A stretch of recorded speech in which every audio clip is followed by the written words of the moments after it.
ஆண்டவர் உங்களை கொண்டு அசாதமான காரியங்களை செய்வார். God will do supernatural things through you. அற்புதங்களை செய்ய இருக்கிறார். That's why you are here. ஏன் இந்த சபைக்கு வந்திருக்கிறீங்க? ஏன் இந்த சர்ச்சுக்கு வந்திருக்கிறீங்க? Because God has a plan to use you supernaturally. உங்களை அசாதமான வகையில பயன்படுத்த கர்த்தர் திட்டம் வைத்திருக்கிறார். ஹalleluya. பாருங்க, என் பிதா வாக்குத்தத்தம் பண்ணினது உங்களுக்கு அனுப்புற வரைக்கும் நீங்க என்ன பண்ணணும்? எருசலேம்ல தங்கி இருங்க அப்படின்றார். See, when the Holy Spirit comes, He will clothe you with power. பரிசுத்த ஆவி வரும்பொழுது உங்களை வல்லமையினால் மூடிக்கொள்வார். ஹalleluya. பாருங்க, இயேசு உயிரோடு எழும்பினதுக்கு அப்புறம் அவர் என்ன பண்ணார்னா, நீங்க எருசலேம்ல காத்துருங்க. எருசலேமினாலே தேவனுடைய பிரசன்னம். ஓகே, அங்க காத்துருங்க.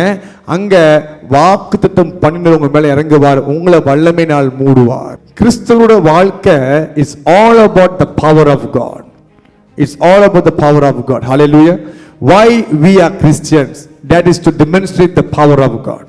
கர்த்தரோட வல்லமையை வெளிப்படுத்துறதுக்கு தான். நீங்க சொல்லலாம், இது வரைக்கும் நான் அந்த அளவுக்கு எதையுமே பார்க்கல, அற்புதங்களை பார்த்திருக்கிறேன் இல்லை, அப்புறம் உங்கள் கரங்களை கொண்டு கர்த்தர் அசாதமான காரியங்களை செய்ய திட்டம் வைத்திருக்கிறார். You have to start believing and moving in faith. நீங்க அதை செய்ய ஆரம்பிக்கணும். நீங்க மூவ் பண்ணும் பொழுது காரியங்கள் நிச்சயமாய் நடக்கும். ஹalleluya. நீங்க நம்ம எல்லாமே பரிசுத்தாவியால் நிரப்பப்பட்டிருக்கிறோம். ஆனாலும் என்ன இல்லை? வல்லமை இல்லை. கர்த்தர் உங்களை வல்லமையினால் மூட திட்டம் வைத்திருக்கிறார். ஹalleluya. பாருங்க, உங்க கையில ஒரு வெப்பன் இருக்குது. என்ன இருக்குது? ஒரு வெப்பன் இருக்கு, கத்தி இருக்குது, ஒரு ரைஃபிள் இருக்கு, கன் இருக்குது. எதிரி வந்துட்டான், அதை அவனை காமிச்சு நீங்க பயமுத்து போய் அவனுக்கு தெரிஞ்சிடும். ஓகே, இவனுக்கு கன்னு பாய்க்க தெரியாது, கத்தி பாய்க்க தெரியாதுன்னு தெரிஞ்சிருச்சுன்னா அவன் ஈஸியாக அவனை அட்டாக் பண்ணிட்டு போயிடுவான். இன்னைக்கு நம்ம கையில நம்ம கிட்ட பரிசுத்த ஆவி இருக்கிறாரு, பட் இம்பார்ட்டன்ஸ் தெரியல. அவரோட ரோல் நம்ம புரிஞ்சிக்காத வசி சத்துரு ஈஸியா வந்து தொட்டுட்டு போயிடுறோம். உங்க படுகுல இயேசு இருக்கிறார், ஆனா நீங்க அவரை யூஸ் பண்ணாத வசி, அவருக்கு இடம் கொடுக்காத வசி, அவரை கேப்டனா ஆக்காத வசி சத்துரு வந்து உங்க படுகை சுத்தி விட்டு போகிறான். சேதாரம் இயேசுக்கு ஒண்ணு இல்லை தெரியுமா? ஒண்ணு இல்லை, நமக்கு தான் ஆபத்து. இதுக்கு போயிட்டு இருக்கிறாங்க. எங்க லேகியன் பிசாசு பிடித்த மனுஷனே ஓட்டுறதுக்கு, பேய் ஓட்டுறதுக்கு போயிட்டு இருக்காங்க. இயேசு நல்லா தூக்கிட்டு தான் வந்துட்டு இருக்காரு. ஆனா காற்று புயல் பயங்கரமா அடிக்குது. ஏன் அடிக்குது? தடை. சாத்தானுக்கு தெரியுது இயேசு வராரு, அவரை தடுக்கணும், வரவிட தடுக்கணும்னு சொல்லி இவங்க எல்லாம் பயந்து, இயேசு உங்களுக்கு பயமா இல்லையா, நம்ம சாக போறோமேன்றாங்க. The devil is not going to attack the Jesus who is living within you. உங்களுக்குள்ள இருக்கிற இயேசு அட்டாக் பண்ண மாட்டான், அவனால பண்ணவே முடியாது. ஆனா உங்களை அட்டாக் பண்ண முடியும். சோ அவர் உள்ளுக்கு இருக்கிறார்னா அவருக்கு நீங்க இடம் கொடுத்தீங்கன்னா சத்ரு அணுக முடியாது.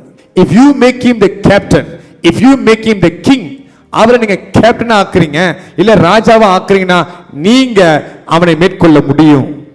பரிசுத்த ஆவியின் வல்லமையினால் அற்புதம் அடையாளத்தை கொண்டு நான் இயேசுவை நான் பிரசங்கித்திருக்கேன்னு சொல்றாரு பவுல்.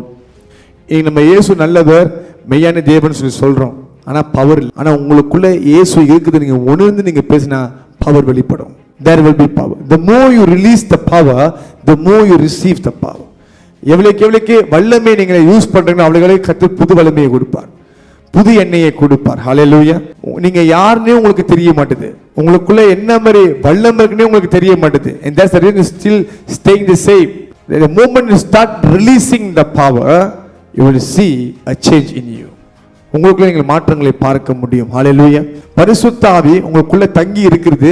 சும்மா தங்குறதுக்கு ஒரு உடம்பு வேணும் அப்படி கிடையாது, உங்களை கொண்டு அற்புதங்களை செய்யத்தான் திட்டம் வைத்திருக்கிறார். இயேசு சொல்றாரு, என்னை விசுவாசிக்கிறவன் என்னை பார்க்கிலும் பெரிய காரியத்தை செய்வான். If you believe in Jesus, you will do greater things than him.